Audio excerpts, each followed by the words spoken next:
Good afternoon or good morning, depending on where you're coming to us from today. We are so excited to have Meg with us this morning to talk about special education during PCS moves. I am here with Jennifer Bittner, our newly promoted executive director and lead researcher. And Meg, I'm sure I'm going to get your last name wrong, but Meg Flanagan? That is correct. Okay. Yes. My mute button was stuck. Okay. So, Meg is one of EFM's newest network partners, and our network partnerships mean that we have found organizations that we believe families just like ours can trust when they go to their web pages or that they reach out to them for resources. So we are thrilled to have you as a network partner and to have you on a Facebook Live with us. So this is so exciting. Yes, we're excited too. Special education is close to mine and Jennifer's heart, I know. So I'm sure we'll have lots of questions ourselves, but do you want to give the audience a quick introduction? Absolutely, yes. Hi, I'm Meg. I am a special education teacher and now special education advocate and IEP coach. I have a master's in special education with a focus on autism spectrum disorders and those gray area disabilities where children tend to present as typical. So think dyslexia, dysgraphia, ADHD. Kiddos tend to fall through the cracks. I'm an active duty military spouse, and so military kids with IEPs, 504 plans, and disabilities generally have a deep place in my heart. It's why I do what I do. I saw a need, just like EFM has, where families need a resource, but they don't have a built-in resource. And so I raised my hand and became an entrepreneur and started my own education advocacy consulting business. So that's what I do. That is so exciting, Meg. I think that so many military spouses, right, come to this space serving military families because they see there's this need and there's nobody there to fill it. So I know I'm super excited to have you here. We're going to just go ahead and jump right in if that's okay.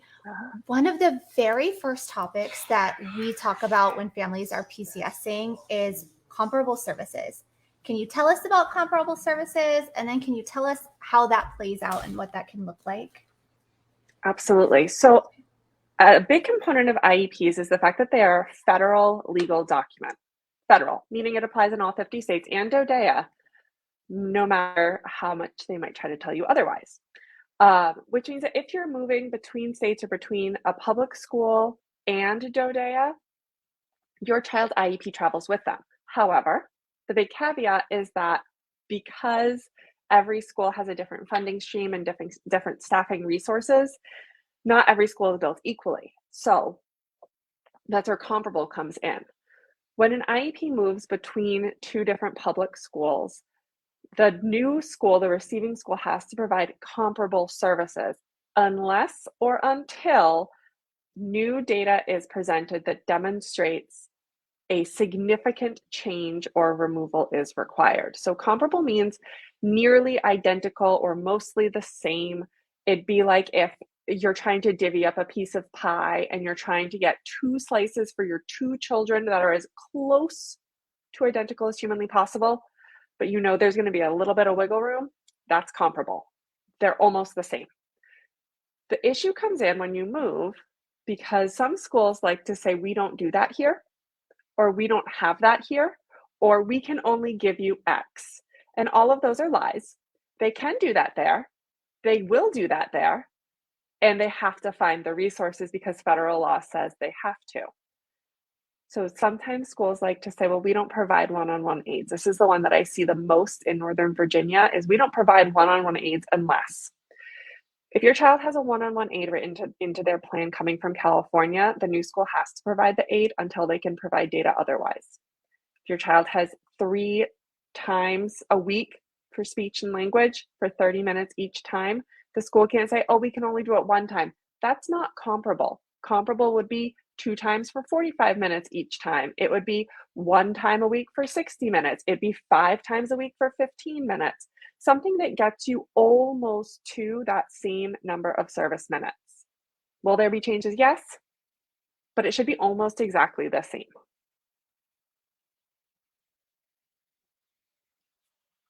I'm having a mute button issue too.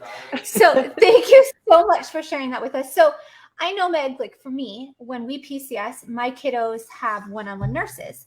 And frequently the battle I have with the school is, well, in our district, a nurse isn't given to a child for X. We think an aide can do this because aides in one state can give a medication that aides in another state can't. And I know that I'm not the only family that has had this happen when they PCS. Do you have something that you could say to them that they could use when they go to the school and say, actually, this is why this isn't appropriate? Yes. So it always comes back to getting information from the doctor. Typically, when a nursing situation is involved, it's because there is a specific medical need that it goes beyond just giving medication. The medication has to be given in a very particular way. So I'm thinking about kids with like who have ports, who need an IV push, or kids with ostomy bags that need some help with that, or kids who are, they have other issues that require skilled nursing care. Going back to your medical provider and saying, I need you to write up a document that explains why my child requires a nurse and not an aide. Because let's be real, if it was just taking a pill once a day, your child would likely be able to go to the school nurse and do that. If it was an EpiPen situation, many states now have blanket laws that allow anyone in a school district, anyone employed by the school, to give an epi in emergency situations. This goes beyond that. And so you get a note from your doctor that explains it very clearly. And if they continue to push back, then I would go right back to the ADA and reference section 504 that says having a nurse is a reasonable accommodation for my child in order to access the general education setting on it in a space of equity. Amazing. Thank you so much for explaining that. To everybody who's online with us right now, feel free to drop your comments or your questions in the comment section. We are going to pick a winner, and Meg has a really great giveaway that we're going to talk about as we get to the end. So drop your comments below. We're going to pick a winner from somebody that has asked a question or made a comment at the end. The next thing that came up for us is restraint. It's unfortunate. None of us want to talk about it, right? It makes your heart hurt to think that anybody's doing that to your child. But can you tell us what restraint is and what not only is restraint, but what things are restraint that maybe a parent doesn't realize? Yes. So restraint is a hot button topic right now, like hugely hot button. A lot of states are enacting laws and new policies that prohibit restraint and seclusion for students. Um, and it becomes kind of a gray area in some situations. So restraint for me is anytime that I need to physically move a child or put my hands on a child in order to prevent them from taking an action, right? I should not be putting my hands on a child. The end. Are there circumstances like a nice side hug, a friendly high five, a fist bump, an elbow bump, a cool greeting in the morning? Great. Those are not restraint. Because I'm not actively preventing a child from doing something. Are there other times when a child might be a danger to themselves or others? 100%. Yeah. Even in those cases, it is a tough line to walk, right? Because you don't want a kid to hurt themselves. If a kid is climbing up to like the second row of a window, you don't want to pull them down because it could hurt them, right? But also, you can't really touch them, and it's a gray area. And so, to my mind, it's just anytime you put your hands on a child to prevent them from doing something. It's not really a great answer. No, I completely understand that. I think that we often hear, well, I had to do this, right? Like I didn't have a choice. I had to do this. I was afraid or worried that something would happen. And for me, it's like, well, but something hasn't happened. So I don't know why we needed to do that. And like, I can share like with everybody something that seems really simple, which is my little girl, when she's really tired, will lay on the floor and be like, I can't move. I'm not moving. And their answer is, well, her one-on-one nurse came home and said, yes, they dragged her across the floor today to move her out of the way. But it was on the gymnasium floor. So, she more like slid. And I'm like, we're dragging kids. Like, that's not acceptable. And they're like, but it was her safety. And the teachers were afraid that they would get ran over by the other kids in the gym. And so because the teachers were worried about their safety, they had to move her. Right. I know, Meg. I know. But it's the things that you don't think of, right? Like, I don't know that I would have called that restraint. I knew inside that it was wrong. But like coming up with the words to be able to go to the school and say, that's why this is wrong. Mm-hmm. Yeah, 100%. So in that case, there are other ways to work around this, right? So if you have a child that is literally out of control in a classroom, laying on the floor of the gymnasium, you can redirect the other students. You can remove them from the situation. You can set up cones, like they could have set up cones around her, or literally just blocked her with their human adult-sized bodies and said, oh, we can't be right here right now. She's having a minute, and we're just gonna like continue on with things in the other zone. There are ways to do this to prevent injury to self and others and property without ever touching a child. My biggest issue is that a lot of the restraint seems to come from a place of frustration where you're looking for a quick solution to a challenging problem, and you have tried all the tools in your tool belt as a professional education staff person, and there doesn't seem to be another option. There is another option.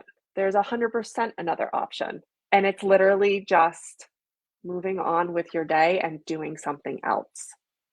In many cases, big caveat, many cases. Now, if a kid is like throwing things around the classroom or preparing to jump off the roof, jumping off a roof is like a completely separate situation in my mind. That's like imminent harm. I think that's kind of like the best I can offer is, use your common sense. And if you feel like you're frustrated, you need a break. Kind of like all the doctors tell you when you have a newborn is the safest thing that you can do for your newborn when you are frustrated by their behaviors is you put the kid down, you find another adult to be with that child, and you remove yourself from the situation.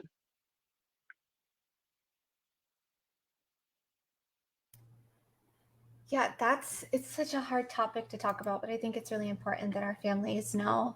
The next, No. Go ahead, Jennifer. Yes. Sorry, because this is a hot button topic for me because my son was restrained at school at the beginning of the year by his special education teacher, and it was not a good situation. But one of the things that I think Austin and even you, talking to you, Meg, you pointed out was if it's like a child can't be restrained, if it's in their IEP, they can't one, if it's in their IEP, but two, like basically the way my son has an AAC device, and if they use that body part or something to communicate, they can't be restrained by that. I know in like the state we live in, it is illegal to restrain that child in that form. And that was what happened. He had his hands held. And so, and I know the amount of time, how long the teacher held his hands, all that stuff. And so, and I pointed that out to the school. I was like, he uses an AAC device. Like in our state, this is illegal. You can't do that. And so, and it was completely out of the teacher's frustration. My son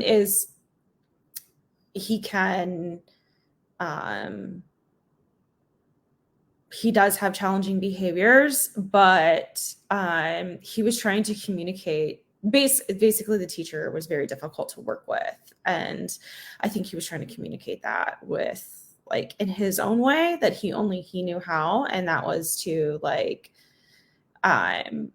and she basically held his hands because in her mind, he was tearing up paper that she felt was her property. And so she was like, no, we're not having this. And it was like, it was a power struggle. You had a power struggle with a minimally speaking autistic child. Like, that's really what it was. And so it was a whole thing. And the fallout was not fun, but I think that was like the important, like, that was like the ding, ding, ding moment for me, when, you know, talking to y'all, even more knowing about my kids' rights and our rights as parents, and just having that information, it felt like super empowering when I went and presented that to the schools, you know, like to the school. It was just like, yeah, it was just nice, like knowing all of that. So, yeah, but it's so hard. I don't really like talking about it. It's very hard. Yeah, it's a very hard subject to talk about for me. The keyword that I think you use there when describing your son's behavior is communication. All behavior is a form of communication, and all behavior has a purpose. And so when we're considering a child's unsafe behavior or non-compliant behavior, which I hate that word so much, it just means not following directions that they don't want to follow. I mean, there's tons of things I don't want to do, so I guess I'm non-compliant as well. Like, I'm not doing laundry today because I'm just not. It needs to be done. It should be done. I have a plan to get it done. Am I going to get it done? No, I'm not. I'm sorry. So non-compliant. Every behavior has a communication behind it, a reason behind it. And so if your child was ripping up paper, he was communicating, this is something. I don't want to. This is too hard. Can I have a different choice? I'm hungry. I'm tired. I need to use the restroom. And so I think the most important thing that we can remember as parents and as educators and as advocates is to, before we react, to step back and think, what else is happening in this child's life at this moment? What happened 5 minutes ago? What happened 5 hours ago? What happened 5 days ago? Something is happening in their brains. And a thought is there, a feeling is there.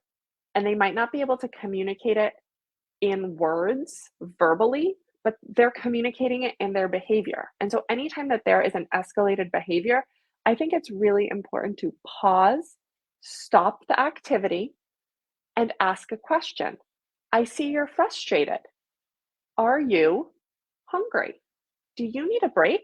Do you need a drink of water? Do you need to use the restroom? Does your belly hurt? Are you in pain somewhere? Can you show me where you're in pain? Would you like to take a walk? Can we do something else for a little while? Because getting into a battle, anyone who has parented a toddler of any developmental disability or, you know, whatever, when they are frustrated and they're having that full out tantrum and they are exhibiting behavior that is undesired by the parent, you're not going to get them to do whatever you want them to do, right? You are going to have to, if you need to do something, you are going to have to use your body, right? We have all been the parent that has picked up a child and carried them out of the restaurant because they're being bananas crazy.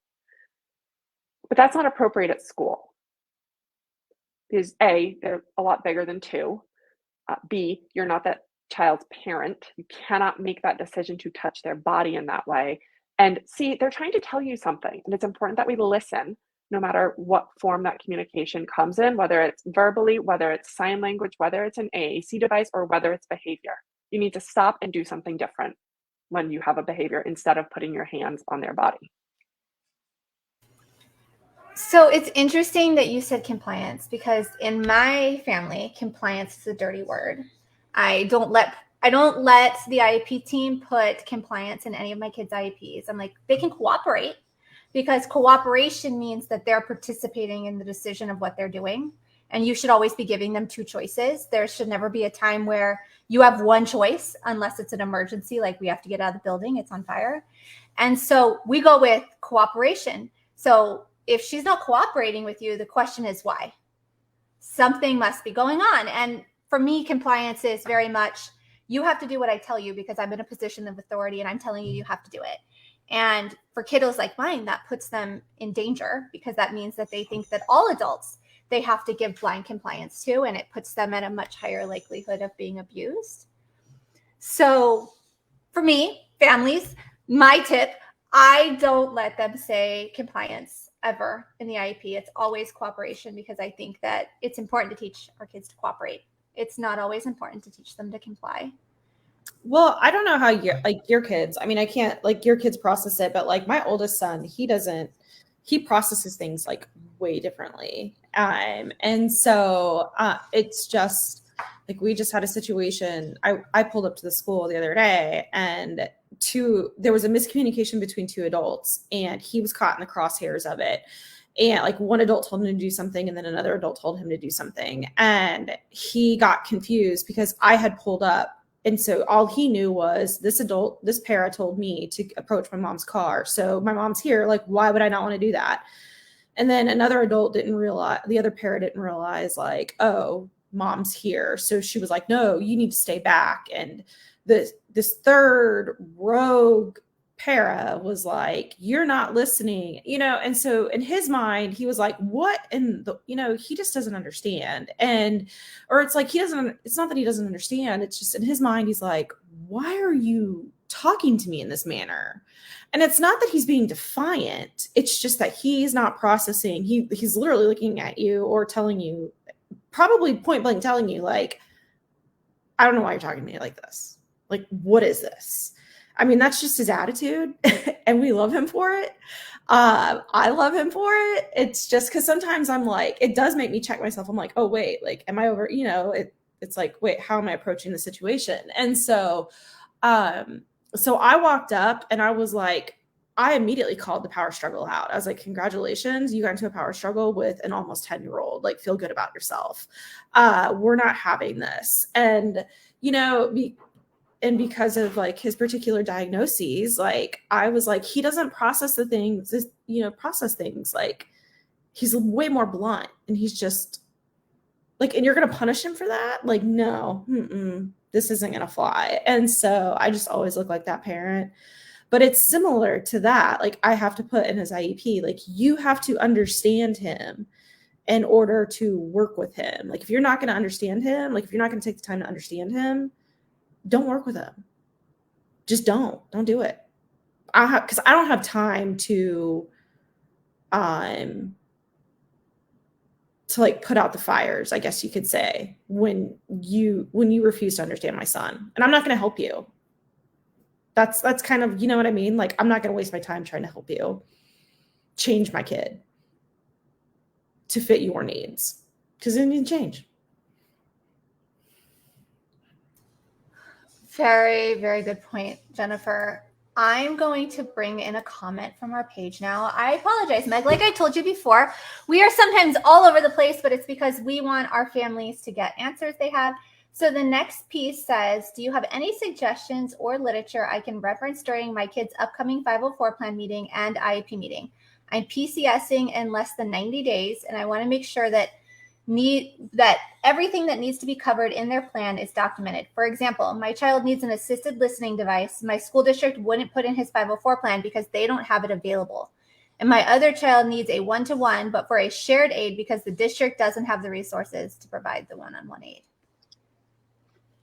So my best advice is anything that your child is receiving in school, whether it's something that they are either getting or maybe not getting. I'm sorry, Asia, that your kiddos are not getting the exact needs, the exact things they need. I see this a lot. Districts don't want to put things in because then they are legally bound to provide those things. So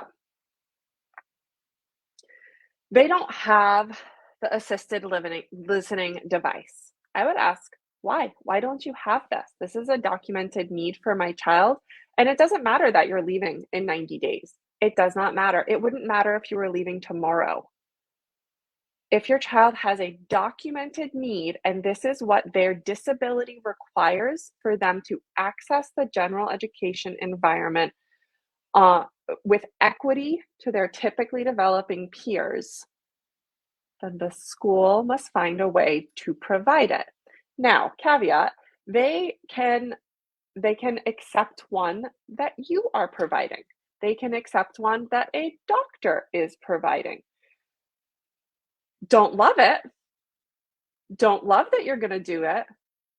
I want the school to do it because they are required to do it to provide the equal access to education per the ADA. However,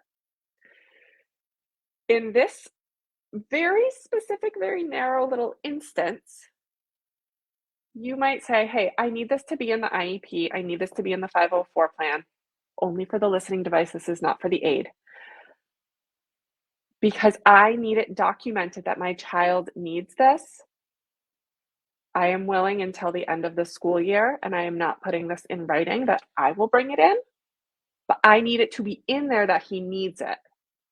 And that is my compromise with you. I'll bring it until June, whatever. You're going to put it in there so that District B now knows this kid needs it to access the environment. And I would follow that up by saying, I am disappointed that this school district was unable to provide the learning resources that my child with a disability needed per the ADA Section 504 in order to access the environment equitably with their peers. If you had a little more time, I might put in a FOIA request for their budget to see if there were other areas where they could have squeezed out the probably very minimal amount of money needed to secure the funding for this, but that might be a little petty. However, other parents have definitely done this, and I know that military families collectively through various organizations have done this in order, like for oh my gosh, the name literally just left my brain. The tax funding that for military families. Do you know what I'm talking about? Impact aid. Yes, that one. Military families have FOIA'd the budgetary requirements to say, oh, hey, you get so much money in impact aid. Where is that money going? Where's it going? An assisted listening device is probably not all that expensive, and they probably could have found the funding to provide it. If you need support on this, bring in a medical note from your doctor. For the one-to-one aid, so they need a one-to-one, but it needs to, so that can definitely be documented in the supports and services section. I'm confused if they are getting a one-to-one aid right now or if it's a shared aid. Either way, this can be documented that your child needs adult supervision throughout their day. And you could say close, focused adult supervision. And then right before, so if they only have the funding for a shared aid, we all know that school districts are under a budget crunch.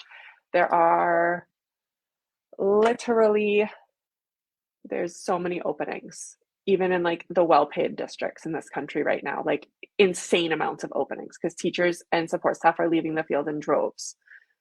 So it's probably not that they don't have the funding, it's probably that they literally can't find anyone to fill the role for what they're willing to pay. That was a huge tangent. I'm sorry. No, I think it's good. And I think I know what this mom is asking. So I'm going to clarify on her behalf. I think what she's saying is her child needs a one-on-one, but their district didn't have the funding available to provide a one-on-one. So it's currently a shared. So how does she get the district to change it from a shared aid to a one-on-one aid so that the new district provides one-on-one and not a shared classroom? I think that's what she's saying. So what this could be, you could probably approach this a few different ways. You could change the wording in the PWN and the PLOP and the services page to show that there needs to be a close focused aid within X amount of feet of this child at all times. I've seen that happen. And in many cases, in most cases, honestly, you can't have a shared aid if the aid has to be within arm's reach of your child at all times. And so that's one way to put the language in now and get around this so that the new district does have to provide it. I would also request that they start collecting data between now and the end of the school year to track whatever behaviors or circumstances are happening so that your child to demonstrate your child's need for an ongoing instructional aid, either in a shared or one-to-one capacity. And if your child is interacting with the aide and there's data that shows that your aide needs to be within X amount of feet or within whatever parameters for your child for a certain percentage of the day, then that boosts your case in the next district in order to get the one-to-one aid. Really, it's all about the data and showing. Ultimately, all children would benefit from a one-to-one aid, right? I know I would. But also get the data and have them change that languaging. Thank you so much, Meg. That really helps. I'm going to jump us over we talked about comparable services, talked about getting that IEP ready to go, but what changes as you move state to state? So often our families are like, well, I got this service in Massachusetts, but they say it's not a service in Georgia. And we've had conversations about like some states have laws that are stricter than the federal laws. So can you explain how some of this can roll out, like what some of those services might be? So the big one that I see a lot of is honestly reading intervention. For more complex children, the needs are very apparent. If you have a child that has limited mobility and they're in a wheelchair, they're in a sit to standard, there are very obvious and apparent services that are needed. They are going to need PT, they are going to need OT, they are going to need an additional person near them in order to support their movements throughout the day. Now, for children with reading disabilities, there are new laws that are coming out all the time, because now we are finally acknowledging the 50-plus-year-old research that shows that balanced literacy is not perhaps the best way to teach children how to read, and that research-based methods like Orton, Gillingham, Barton, and Wilson are the best way to teach children how to read, no matter. Weird, right? Strange how we've had that research for literal decades, but just now. So if you are curious about that, I really suggest you go listen to the Soul to Story podcast. If you are like me, I was listening to this while walking my dog in the morning, and so I'm pretty sure my poor neighbors heard me yelling obscenities into the breeze as I listened and was like, how do you not know this? This doesn't work. You can't just show a child a word and expect they're going to learn it forever. You have to teach them the building blocks. So that's basically where a lot of the laws and a lot of the languaging changes. So in some states, schools will write dyslexia, dysgraphia, dyscalculia right on the IEP. In other states, they will write specific learning disability in math, in reading, in writing. General, sometimes they'll just write general specific learning disability, which is not at all specific. And so that's what changes. The other thing that sometimes changes is the process for evaluation. Now, IDEA states that all parents have the right at any time to request evaluations for their child. Some states, I'm looking at you, Florida, they have additional stipulations in their laws, and I recommend that you go back and read Florida's law if you live in Florida regarding the use of response to intervention and multi-tiered systems of support. That's RTI and MTSS, prior to an evaluation being conducted in the state of Florida, even upon parent request. There's a major asterisk in there. In my reading, again, not a lawyer. I don't do law. I just read it and then try to apply it to my classroom for my clients. That's what changes. Also, every school district, even within the same state, gets to write their own policies as long as they are in compliance with both state and federal law, which is why some districts like to say that they can only provide an aid for medical needs, but not for educational needs, or for behavioral and medical needs, but not for educational needs. It's not true. They can, they just don't prefer to. So my advice is always, as you are preparing to move, pull up the the Parent Education and Advocacy Training Center in Virginia. It's the PEATC. There is one in every single state. It is free for parents to access. They have training classes. If you follow my page, and I post PEATC stuff all the time. They have new, and no matter where you are living, you can take these classes. So it's a Virginia advocacy, so it is Virginia law. However, the basics apply to every state, and it tells you really great tips so that you can become a better advocate. So join and find the Parent Advocacy Center in your new state. They will have a cheat sheet about all of the timelines for IEPs, the deadlines, the rules, your rights. You should be able to find the parent rights no matter where you are going. It's as simple as Googling, Georgia IEP parental rights, and that should pull you up a PDF. Read it, cover to cover, print it out, highlight it, put it in Cami, highlight it, tattoo it on your body. I don't really care, but I need you to read it and I need you to understand it, because this is your life. It is your life. They will use it against you if you don't know it by heart.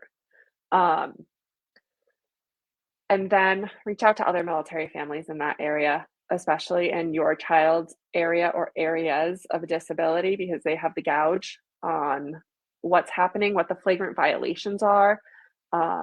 If you are not a member of COPA, join.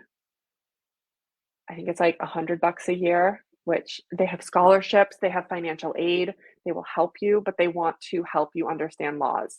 And in the COPA group, it's attorneys, it's advocates like me, and it's other parents like you who just want to understand and help. And there's tons of options there. So basically, find the resources. EFM has literally dozens of connections around the country, around the world. I don't know, maybe more than dozens. Jen, I see you laughing. Hundreds, thousands, millions. Let's go with millions. There's millions of connections, infinite. I don't know if I'd go that far. I'm flattered, though. You think that? I mean, yes, we do have connections. We can help hook you up. If we don't know someone, we probably do know an organization that would know someone. So, this is a military community, which means we're all connected to somebody who knows somebody who can help us with something. So we'll help you figure that out along the way. The next question, I think, Meg, is going to be half an EFM question and half a special education question. And Patricia Price McKenzie, I am not popping up the questions because there's a couple of them and I don't want it to get lost or confused. But the first one says, we're able to get our son on Medicaid waiver as there were 5 slots available per the agreement for military families for the entire state. That's really great news. Now that we're headed to Hawaii, we're concerned that he'll lose his protections and services under that waiver. She also said that as an EFMP family that's ETSing in September, that when they PCS from Virginia to Colorado, they were able to tap into the Impact Aid Agreement for military families. And how do we ensure that we don't lose these benefits? So if it's okay with you, Meg, we will take the Medicaid piece and then we'll push the Impact Aid over to you. She gave the how to correctly pronounce her name. It's Patrika. Patrika. Oh, I like that. I appreciate, because I'm a college professor, and so I often have my students. I'm always like, can you please tell me how to pronounce your name if I don't know immediately how to pronounce somebody's name. So I always appreciate that. I'm like, yes, thank you, because even my last name people will botch, and so people always want to go to Beitner, and I'm like, okay, that's an interesting twist. Thank you for catching that. Did we get that right? Is it Patrick? Did I understand? She says thank you, so I think you got it right. I just wanted to make sure that we have that, because I read that fast too and thought there was an I there. So I'm sorry. I do love your name. My husband's all about names, and so we go out in public, and I'm like, please stop asking people about their names. I just want to go home. So thank you for correcting us. I do appreciate it. You laugh, you guys, but we go to a restaurant, he's like, tell me about your name. And our little girl is Japanese, so she has a Japanese name. And so, yeah, names are really important in our family. So she also said that her concern is that when they retire, finding housing and a place for her son as they age. So Medicaid waivers are tricky. Not every state has that reciprocity. Florida, of all states, does. If you move to Florida and you are on a Medicaid waiver, not a wait list, and you move to Florida, you automatically get a Florida Medicaid waiver if you go through the process. Amazing. Who would have known? Because they seem to mess up everything else. But they got this right when it comes to our disabled kids, that they can get the waiver. The reality is the waivers do not transfer state to state. So you're going to have to reapply in the state you move to for another Medicaid waiver. There's no guarantee.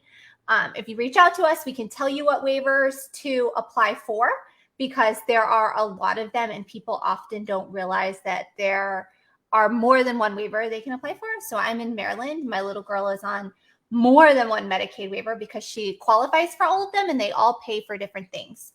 So reach out to us. You can shoot us an email, find us on Facebook Messenger, ask us, I'm moving to Virginia, what waivers can I apply for? And we'll send you a message back with that information for any of our families.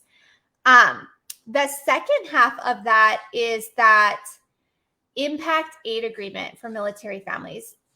Meg, I'm sure that this is super complicated. I mean, I know it is, but how would you explain to families how impact aid rolls out across the country? Is that an easy way to put it? Yes. So impact aid isn't necessarily it is very complicated. And I am not the expert in impact aid that I would like to be. I am flattered that you think I am. So impact aid, in my understanding, is basically an agreement between the federal government and local constituencies that says, because we are taking up so much space in your community and you are losing the taxable revenue from this property. So I'm gonna look at Fort Belvoir in Virginia. It's very large.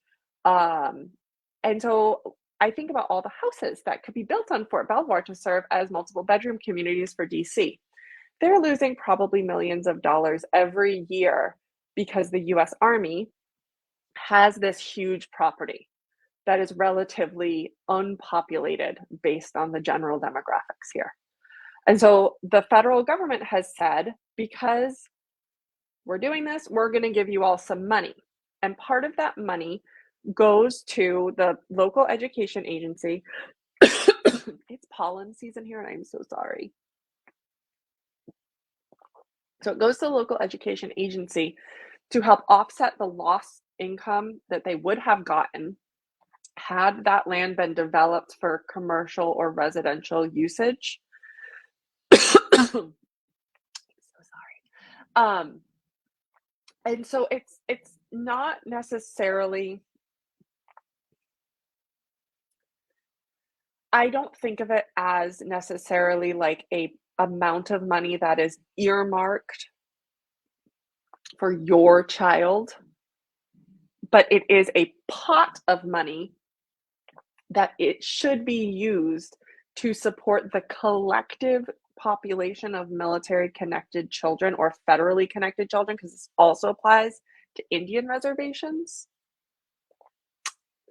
It should be used to support the education of federally connected students that are attending the local education agency public schools. So for example, students who live on Fort Belvoir and attend Fairfax County schools, children that live on Camp Pendleton and attend Oceanside City Unified Public Schools. That's my best understanding of it. If there's a different understanding of it, I am happy to learn that information. Yeah. So we have been battling our school district over impact aid. So I know a little bit about it because we've been arguing over it. One of the things is there's two types of impact aid. There's impact aid for just military kids. And then there's a special type of impact aid for children who have much more significant needs. Like, think of it almost as special education impact aid, though that's not what it is. There are qualifiers that are far beyond qualifying for special education. So there are two pots of money you're talking about here. There's the pot of money that is the impact aid everybody talks about. And then there's this highly specialized impact aid. not everybody qualifies for it. My child is very, very, very complicated. And so I know she costs the district like a ton of money. And that's supposed to help offset the fact that they drop a bunch of families with really significant needs in an area that they wouldn't otherwise be in, right? So they tend to cluster us all at installations. I know the Air Force used to call them, oh, what were they calling the bases? I wish we had Holly with us. Expedited? Expedited, yes. The Air Force used to have expedited bases. They said they don't, maybe they do, but expedited bases where like you have this diagnosis, everybody gets to go there. And so you can imagine dropping a very large population with significant education and medical needs into that community can be really challenging for doctors and the schools. Oh, there's Holly. Holly says she's here. We could have brought her on.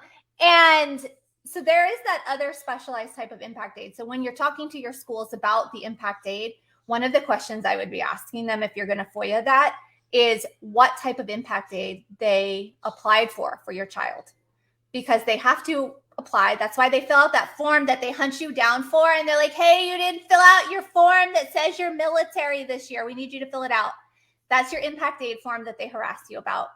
So get that filled out. And then the last part of Patrika's, did I butcher your name again? I am so sorry if I did. I'm trying, I promise. Question was, how do we ensure that as we retire, finding housing and a place for your son as you age? All of our families who are on ECHO and retiring need to realize they are going to lose TRICARE ECHO. It's going to be gone. The moment you retire, it's gone. So count on losing that and all of the benefits that go along with that.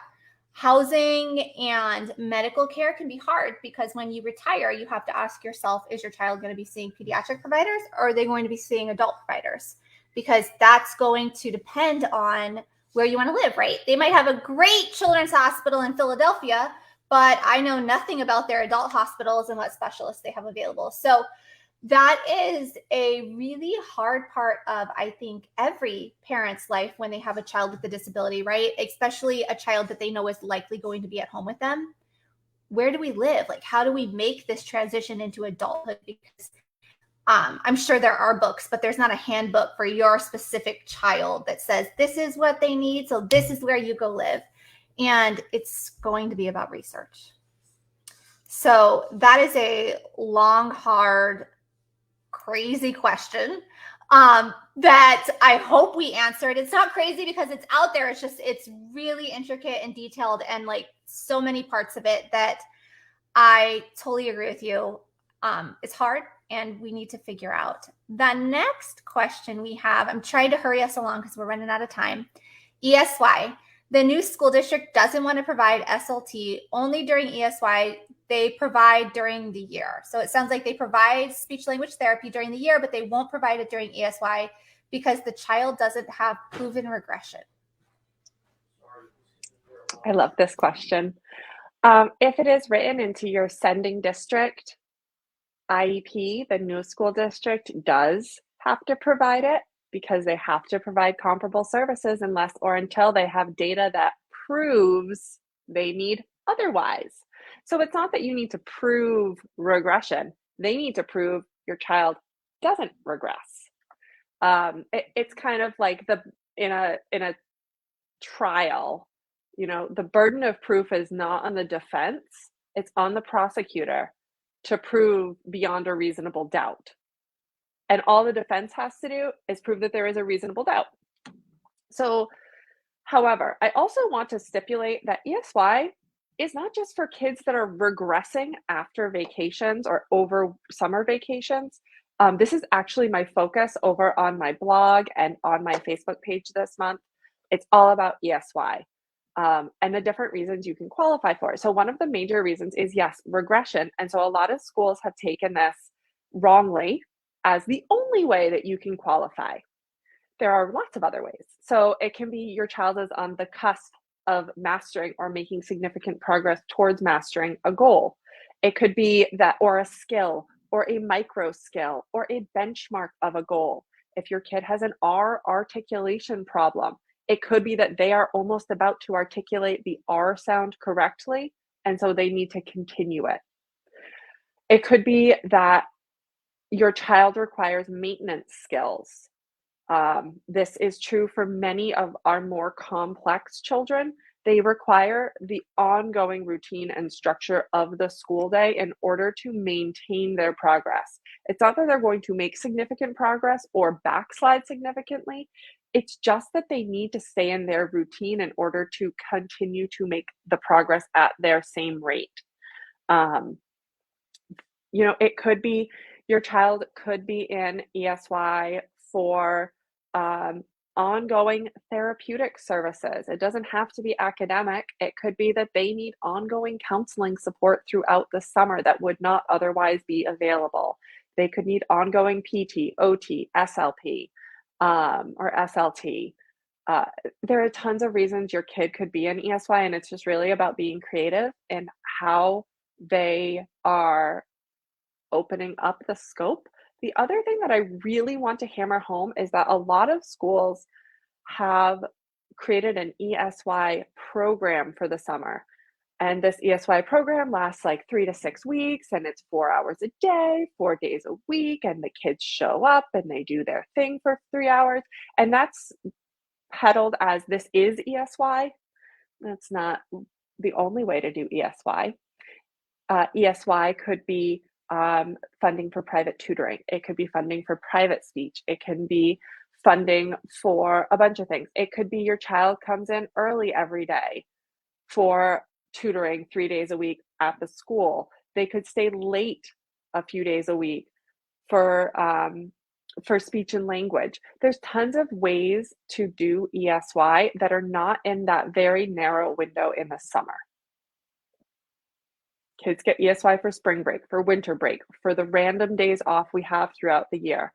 There are ways to do ESY year-round. I have clients that their ESY is 2 times a week of reading intervention by a teacher in the district that is contracted to provide this service for additional pay outside of school hours. So they need to be creative.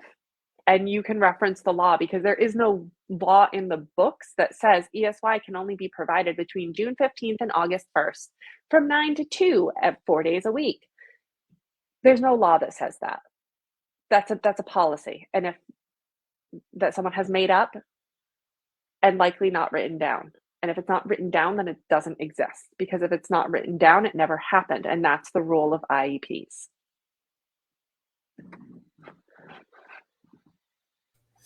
This conversation is getting me just like an IEP meeting. Doesn't it feel so heavy that you're like, I just need to take a break, you guys?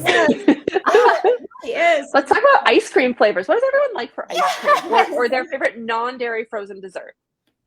Right. Yeah. No, it really is because it's like, well, we're PCSing next month and we're PCSing to Texas. And from my understanding, they're their special education, like IEPs, everything.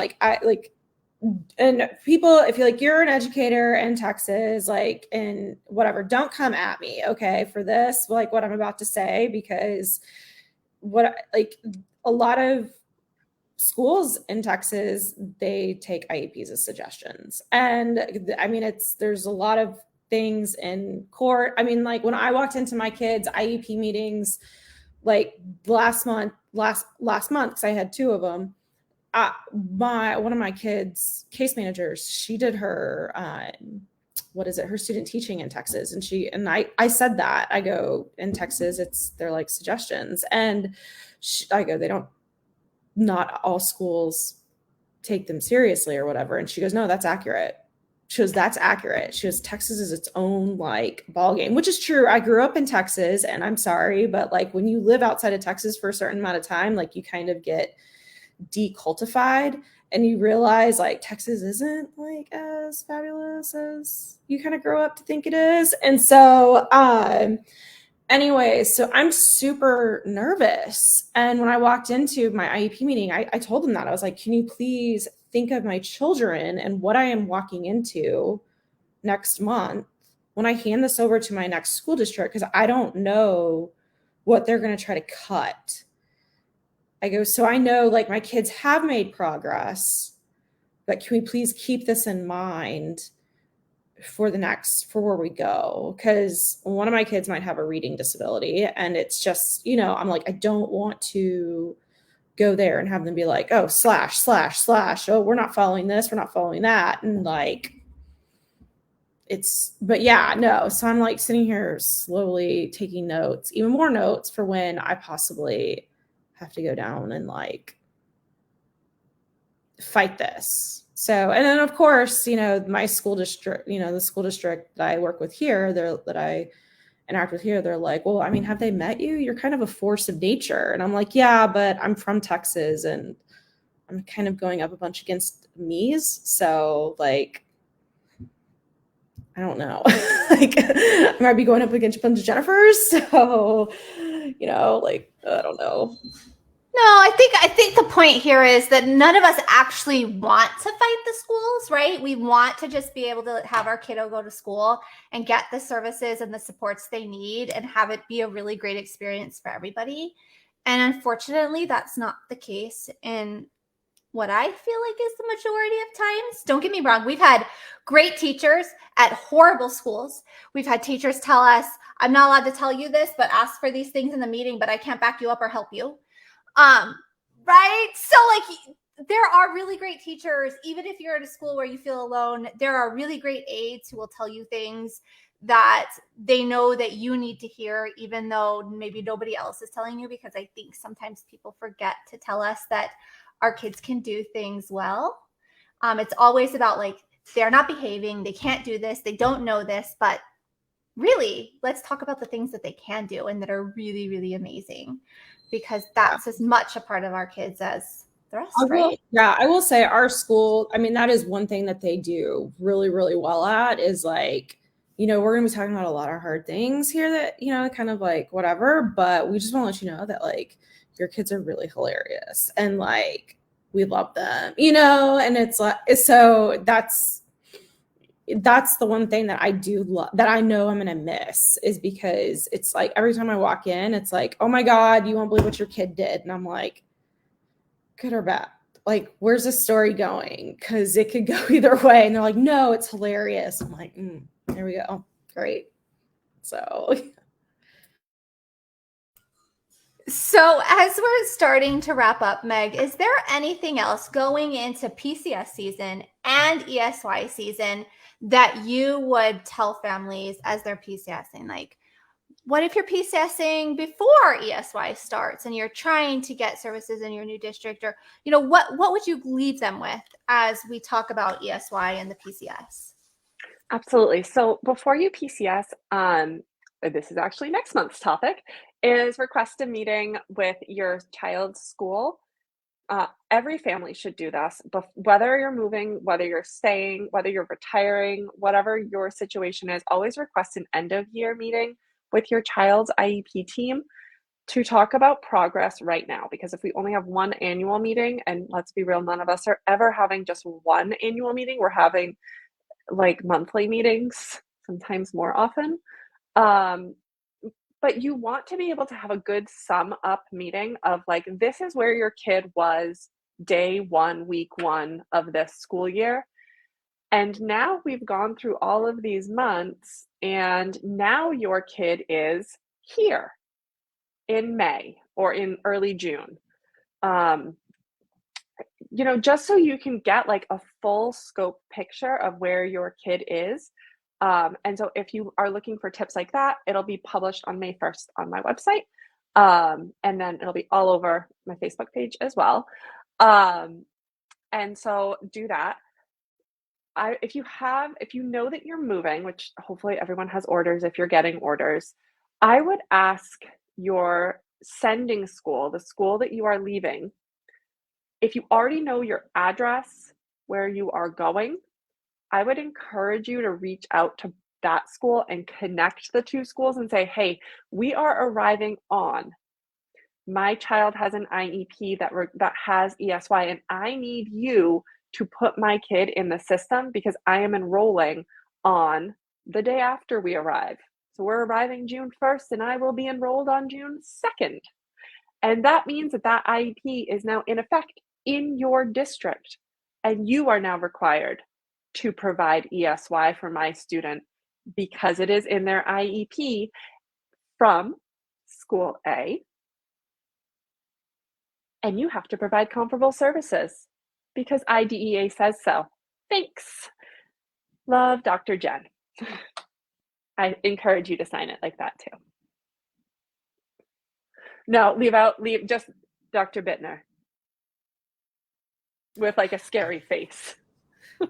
Your picture, but It's amazing how many people like they want me to respect their title, but they'll be like, "Oh, thanks, Jennifer." I'm like, no.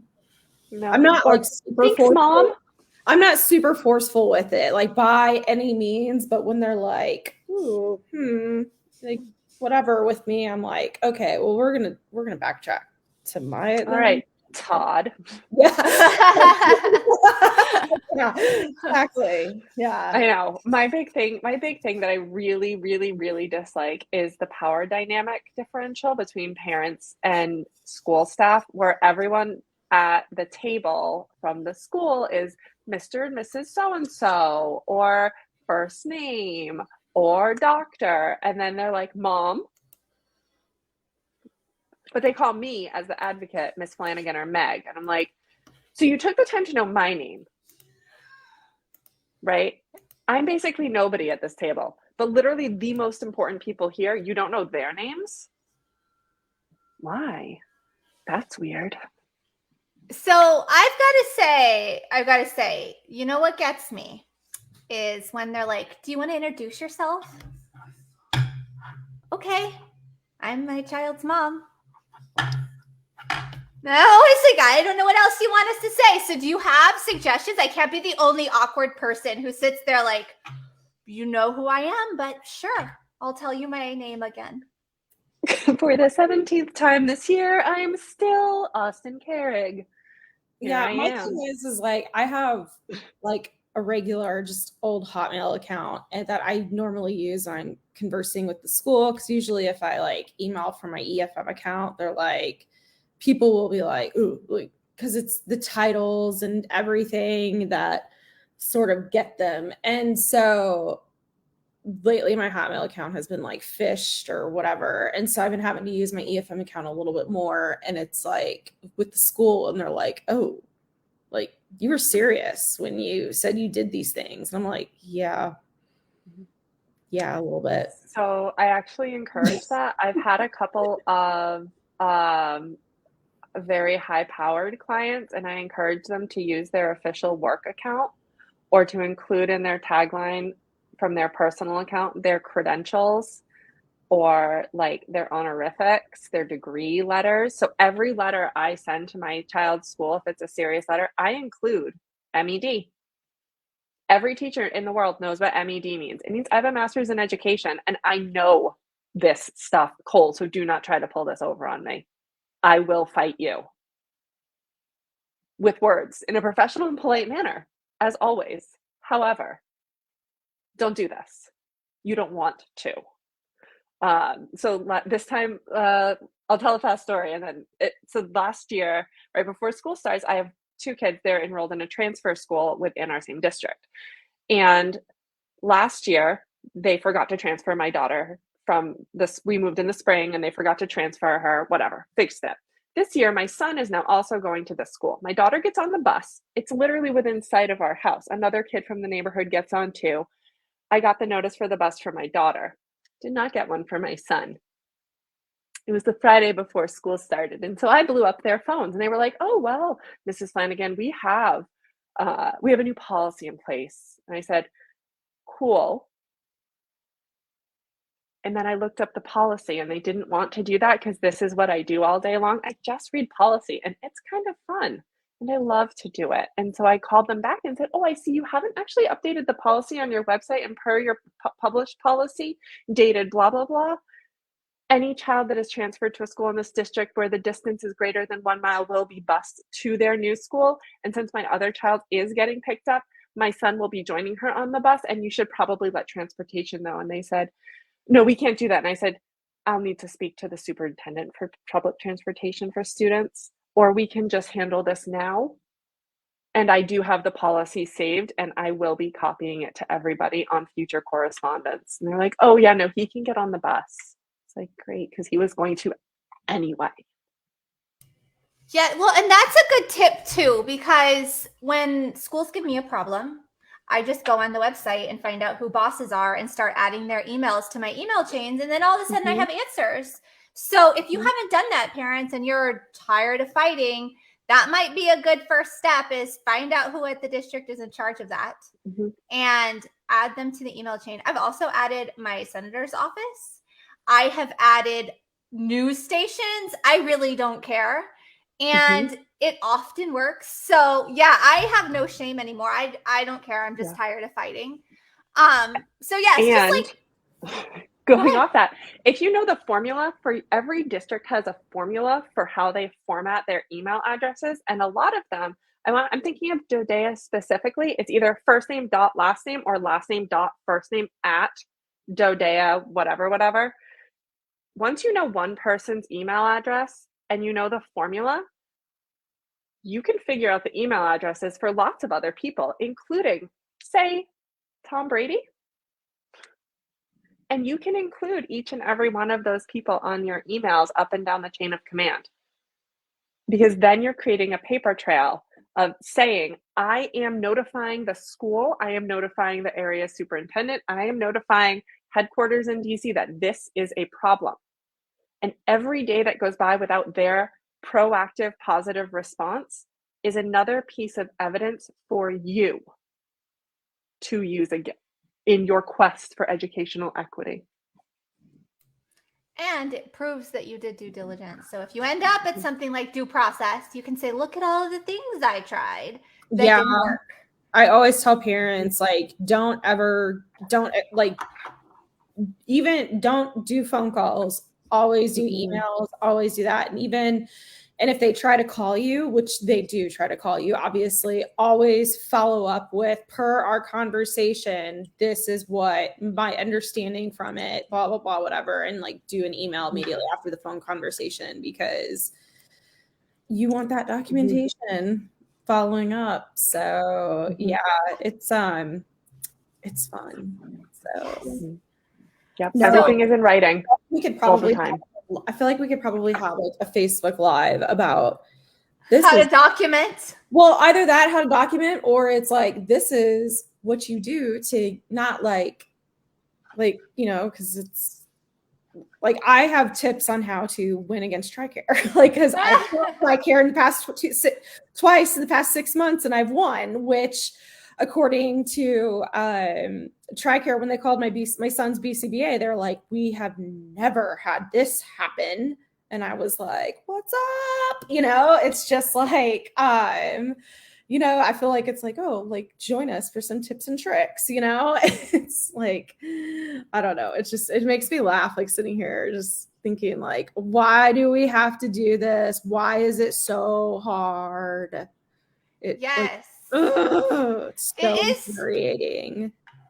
Every part of our lives tends to be really hard. So maybe that'll be one of our new series. If you want a tips and tricks series, tell us that in the chat.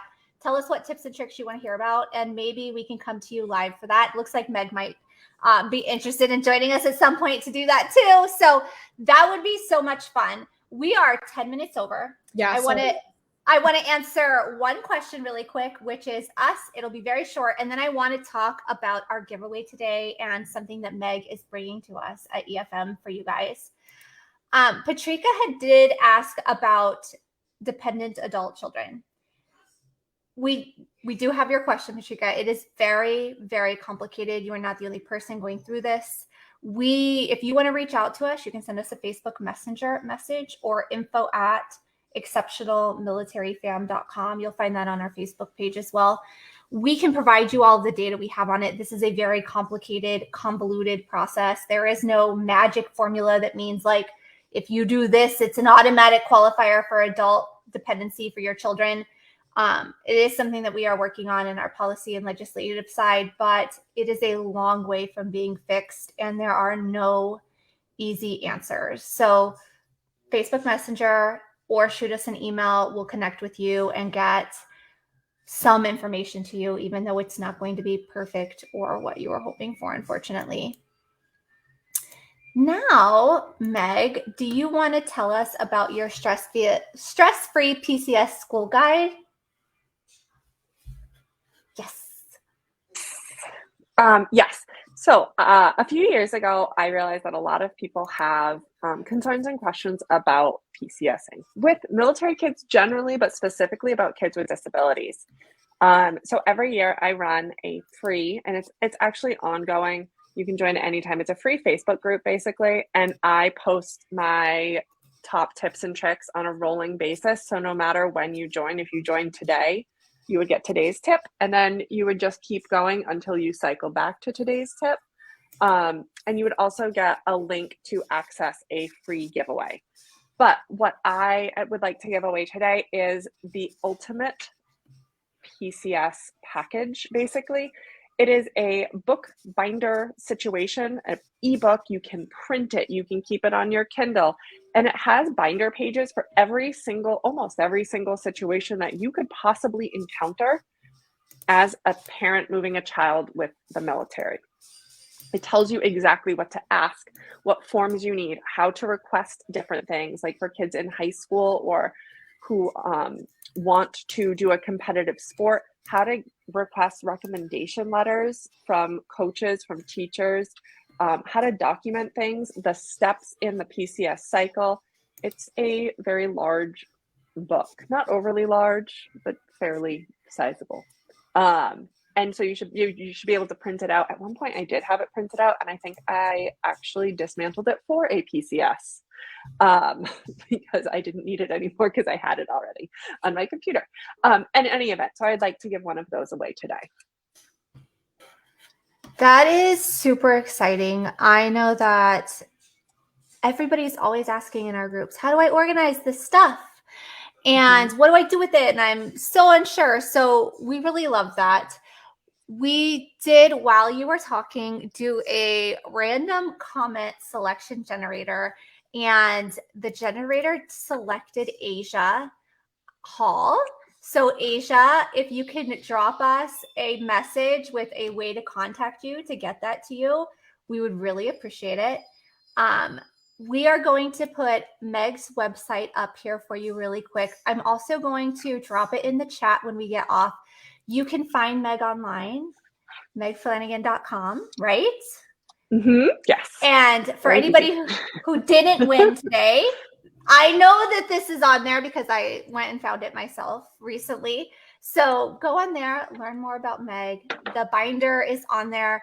Meg has also graciously given us additional copies of this for our All Ability-a-thon. So if you haven't signed up for our All Ability-a-thon, you should. It's on our website. We have amazing prizes, you guys. You really want to go sign up. We have this binder. We have stroller wagons, 2 of them. We have the touch chat assistive communication device download app, which is like amazing because our device broke and the app is crazy expensive. So consider going on there, signing up. We have a ton of prizes to go away. If you're in our groups, we have a code in our groups to give you a 50% discount off of registration. And it's not just about money making. This is not just about a fundraiser for EFM. We are having fan favorites, which means you take a picture of you or your child doing whatever activity they signed up for, and you share it with us. We put it on social media, and whoever gets the most likes, hearts, emojis, that's who wins for that category. So I know not all of us have friends and family that have money that they can give to us to fundraise, and it stops a lot of us. This is about our community coming together and being able to do something that everybody can participate in. So you can do a therapy goal, you could do AAC goal, whatever you can think of can be your goal or your child's goal. You can do it as a family or independently. So please consider signing up and visit Meg's website if you decide that you aren't signing up to win that raffle. Is there anything else we want to share with our audience before we let them go today? Next week we're doing another live. with an app company, Kith and Kin. So yes. So join us next Wednesday also. So that way we can bring some more resources to our families. As we enter PCS season, it's like organize our life. Basically, I need my life organized. So here we are. We're just offering everything here. So yeah, no, but I think that's pretty much it. But thank you so much for joining us today, Meg. That's just been awesome. Like I've been telling everybody, like, she's amazing. She's so helpful. Okay. Thank you. Thank you. That's literally the best compliment I think I've ever received, to be awesome and so helpful. That's kind of my life goal. Amazing. All right. Well, thank you, everybody who joined us today. We will see you next Wednesday. Have a good day.